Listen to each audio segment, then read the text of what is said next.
हिंदू धर्म में पितृपक्ष में आने वाली एकादशी का विशेष महत्व माना गया है। पितृपक्ष की एकादशी को इंदिरा एकादशी के नाम से जाना जाता है। यह तिथि भगवान विष्णु के साथ साथ पितरों को प्रसन्न करने के लिए भी बेहतर मानी गई है। इस साल इंदिरा एकादशी का व्रत 28 सितंबर को रखा जाएगा। मान्यता है कि इस व्रत को करने से सभी तरह के पाप नष्ट हो जाते हैं, किस्मत के दरवाजे खुल जाते हैं। इंदिरा एकादशी पर जगत के पालनहार भगवान विष्णु का पूजन किया जाता है। माना जाता है कि एकादशी पर पूरे मनोभाव से श्री हरि की पूजा की जाए तो व्यक्ति को पापों से मुक्ति मिल जाती है। एकादशी की तिथि 27 सितंबर को दोपहर 1 बजे शुरू हो जाएगी। यह 28 सितंबर को दोपहर 2:49 बजे तक रहेगी। ऐसे में उदया तिथि के तरह इंदिरा एकादशी का व्रत 28 सितंबर 2024 के दिन शनिवार को रखा जाएगा।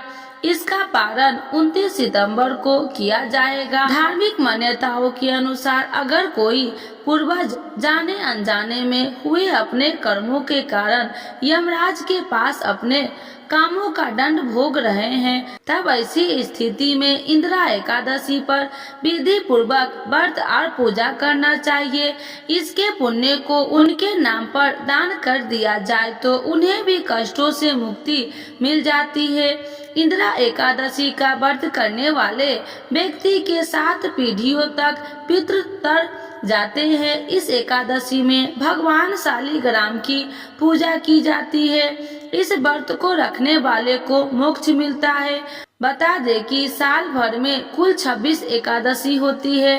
अगर आप एकादशी का व्रत रखना चाहते हैं तो देव उठानी एकादशी से शुरू कर सकते हैं। यह एकादशी दीपावली के बाद आती है। पितृपक्ष में पड़ रही इंदिरा एकादशी पर पूजा करने के लिए सुबह उठकर स्नान के पश्चात व्रत का संकल्प लिया जाता है।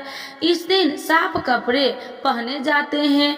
पीला रंग के भगवान विष्णु का प्रिय माना जाता है। इस एकादशी के पूजा के लिए चौकी सजाकर उस पर भगवान विष्णु की प्रतिमा स्थापित की जाती है। पूजा में पीले फल, पीला मिठाई, पीले फूल और तुलसी शामिल करने की विशेष मान्यता है।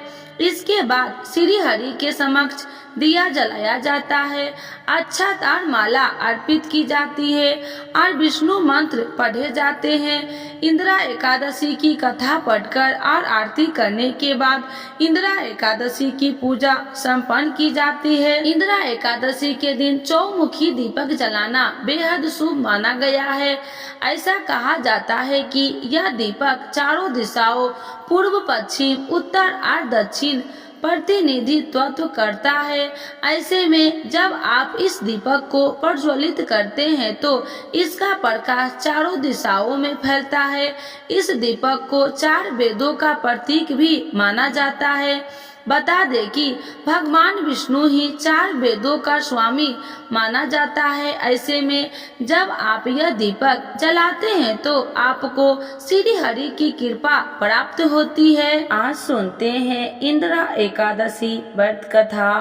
तो एक बार बोलिए प्रेम से विष्णु भगवान की जय, लक्ष्मी माता की जय, इंदिरा एकादशी माता की जय। धर्मराज युधिष्ठिर कहने लगे कि हे भगवान, मैंने भाद्रपद शुक्ल पक्ष एकादशी का सविस्तार वर्णन सुना। अब आप कृपा करके मुझे आश्विन माह के कृष्ण पक्ष की एकादशी के विषय में भी बतलाइए। इस एकादशी का क्या नाम है तथा इसके व्रत का क्या विधान है? इसका व्रत करने से किस फल की प्राप्ति होती है? भगवान श्री कृष्ण कहने लगे कि आश्विन कृष्ण एकादशी का नाम इंदिरा एकादशी है। यह एकादशी पापों को नष्ट करने वाली तथा पितरों की अधोगति से मुक्ति देने वाली होती है।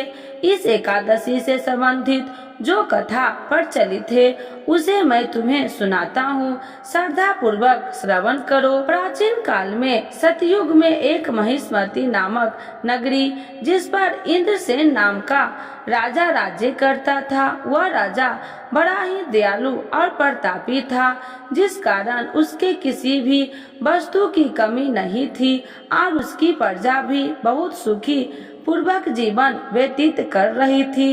एक दिन राजा अपने दरबार में बैठा हुआ था, तो उसी समय देवर्षि नारद जी वहां आ पहुँचे। नारद जी को देखकर राजा अपने आसन से उठे और उनका भव्य स्वागत करके प्रणाम किया और उन्हें आसन ग्रहण करने को कहा।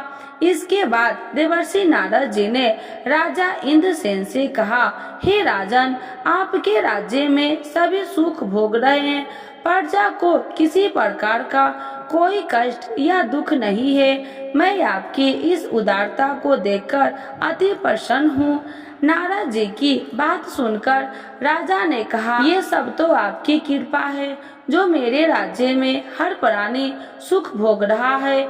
इसके बाद राजा इंद्रसेन ने महर्षि नारद जी से आने का कारण पूछा और कहा कि मैं आपकी क्या सेवा करूं जिससे आप प्रसन्न हो जाए। राजा की बात सुनकर नारद जी बोले, हे राजन, मैं एक बार यमलोक गया तो देखा कि तुम्हारे पिता भी वहां बैठे हुए थे। हे राजा, तुम्हारे पिता भी तुम्हारी तरह ही बड़े ज्ञानी धर्मात्मा थे, किंतु एकादशी का व्रत नहीं करने के कारण मरने के बाद वो यमलोक में गए, जिस कारण वो बहुत दुखी है। उन्होंने तुम्हारे लिए एक संदेश भेजा है। राजा ने पूछा, वह क्या संदेश है? देवर्षि, कृपा करके मुझे बतलाइए। आपके पिता ने कहा, हे देवर्षि, आप मेरे पुत्र इंद्रसेन, जो इस समय पृथ्वी पर महेशमती नामक नगरी का राजा है, उसके पास जाना और कहना कि मैंने पूर्व जन्म में कुछ बुरे कर्म किए हैं, जिससे मुझे यह लोक मिला है। यदि मेरा पुत्र मेरे लिए आश्विन महीना का कृष्ण पक्ष में आने वाली इंदिरा एकादशी का व्रत पूरे विधि विधान व श्रद्धा पूर्वक करेगा, तो मुझे इस लोक से मुक्ति मिल जाएगी, जिसके बाद मैं स्वर्ग लोक में वास करूंगा। यह सुनकर राजा ने देवर्षि नारद जी से पूछा कि कृपा करके आप मुझे इस इंदिरा एकादशी व्रत का विधान बतलाइए, जिससे मेरे पिताजी को स्वर्ग लोक प्राप्त हो। नारद जी ने कहा, इस व्रत के लिए तुम दशमी के दिन प्रातः जल्दी उठकर स्नान आदि से मुक्त होकर किसी नदी पर अपने पितरों के नाम का श्राद्ध करे और रात्रि को पृथ्वी पर शयन करे। जिसके बाद एकादशी वाले दिन प्रातः काल जल्दी उठकर सूर्य भगवान को पानी चढ़ाने के एक लोटे जल में धूप दीप पुष्प आदि डालकर भगवान विष्णु जी को चढ़ाए। और इस व्रत का संकल्प में मैं आज पूरे दिन व्रत का निराहार करूंगा और सभी भोगों को त्याग करूंगा। इंदिरा एकादशी व्रत की सभी विधि बताकर नारद जी वहां से चले गए और कुछ दिनों बाद इंदिरा एकादशी आई।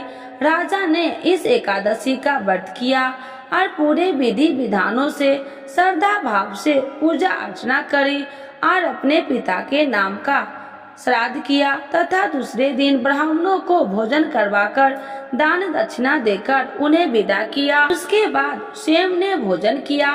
राजा इंद्रसेन ने इंदिरा एकादशी व्रत के प्रभाव से उसने पिता को यमलोक से मुक्ति मिल गई और वो सदा के लिए स्वर्ग लोक चले गए।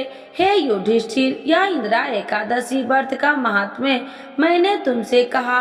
इसके पढ़ने और सुनने से मनुष्य सब पापों से छूट जाते हैं और सब प्रकार के भोगों को भोगकर वैकुंठ को प्राप्त होते हैं। तो एक बार बोलिए प्रेम से विष्णु भगवान की जय, लक्ष्मी माता की जय, इंदिरा एकादशी माता की जय।